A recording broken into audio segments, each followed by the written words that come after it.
My dear brothers and sisters in Christ, good evening. Good evening, Father. Can we predict what will happen tomorrow?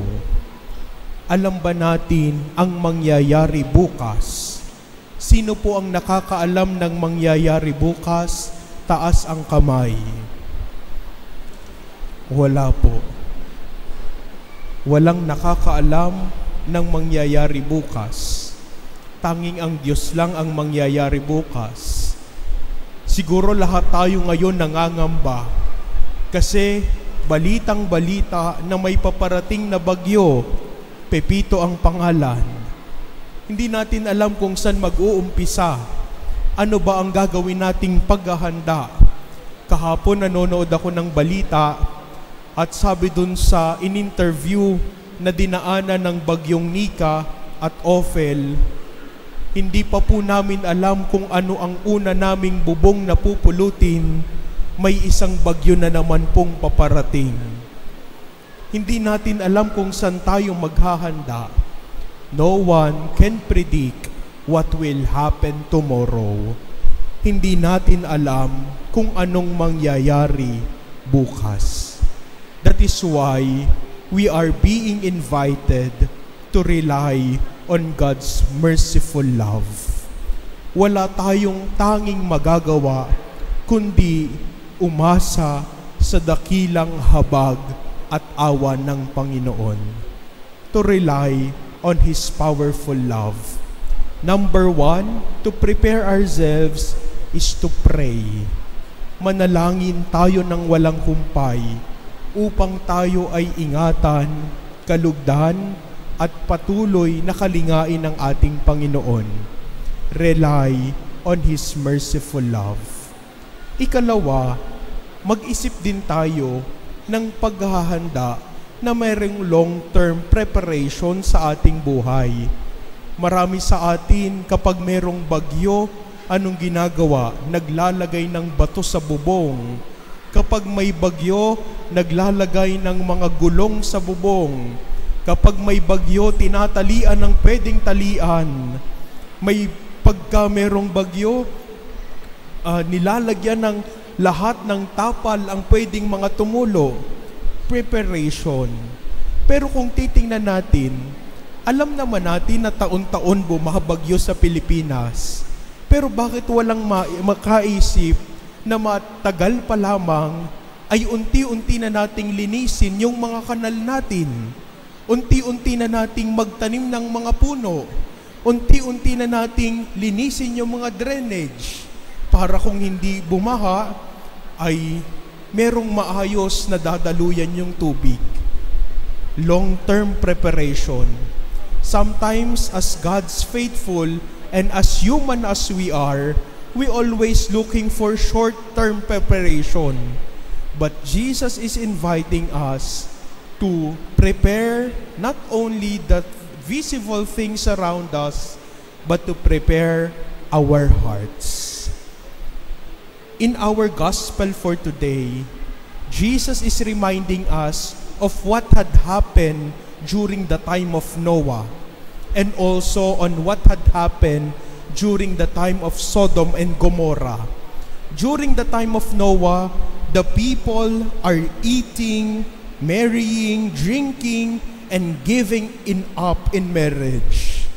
Ginagawa lang nila yung kanilang kasalukuyang ginagawa. Ginagawa lang nila, nagsasaya sila, pero hindi nila alam yung buhos ng ulan ay ayun na pala ang katapusan nila. Dahil hindi sila naniwala sa arkong ginagawa ni Noah. Hindi sila naging handa at sinabi siguro nila, sira ulo siguro itong taong ito. Hindi nila nakita na kailangan nilang ihanda ang kanilang puso. During the time of Sodom and Gomorrah, people are also selling, eating, drinking, buying, planting, and building on the day when Lot left Sodom. At nakita nila, ginagawa lang din nila, hindi nila alam, maya-maya, uulan na pala ng apoy at asupre sa gitna nila. how we are going to prepare ourselves. Tinanong ko po yung isang pulubi sa labas na ang pangalan ay Justin. Sabi ko sa kanya, pag bumalik ang Panginoon bukas, ano ang iyong gagawin? Sabi ni Justin, magbe-bless lang ako kay Jesus at maglalaro na uli ako. Kung kayo po ang aabutan ni Jesus, ano po ang gagawin natin? Ganon din ba ang gagawin natin? Magbe-bless lang tayo kay Jesus at babalik na tayo sa kanya-kanya nating trabaho? Preparation is our requirement. We need to prepare ourselves for the coming tomorrow because no one can predict what happened tomorrow. How are we going to prepare ourselves? The psalm of today is reminding us, blessed are they who follow the law of the Lord. Yung makakaharap siguro at yung tunay na handa sa sarili niya ay yung mga taong sumusunod sa kalooban ng Diyos, tumutupad sa pag-ibig ng Panginoon, tumutupad sa gusto ng Panginoon.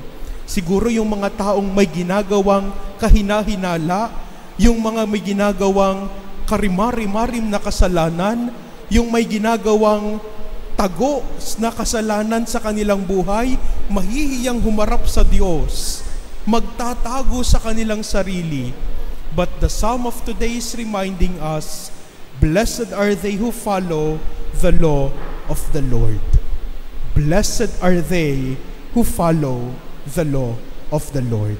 Mapalad ang taong sumusunod sa utos ng Panginoon. That is why St. John in our first reading of today is reminding us, for this is love, that we walk according to these commandments. This is the commandment, as you heard from the beginning, in which you should walk. Lalakad tayo sa direksyon ng Panginoon. At kapag tayo'y lumakad sa direksyon at kalooban ng Diyos, panigurado, lagi tayong handa. Lagi tayong maghahanda ng ating sarili because no one can predict what will happen tomorrow.